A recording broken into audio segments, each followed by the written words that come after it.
এক লোক মাহফিল শেষ করে 11টার দিকে বাসায় ফিরেছে। তো বাসায় ঢোকার আগে তার ওয়াইফকে ফোন দিয়েছে।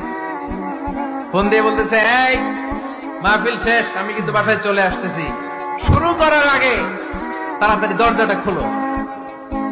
তো স্ত্রী আবার রাতের খাবার স্বামীকে ছাড়া খায় না। তো স্ত্রী দরজা খুলে দাঁড়ায় আছে, স্বামী বেচারা আসছে।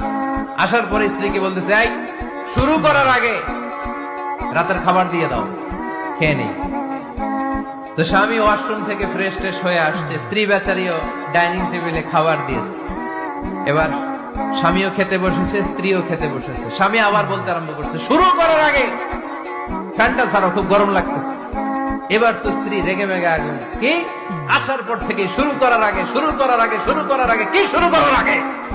স্বামী বলতেছে, এই তো শুরু হয়ে গেল।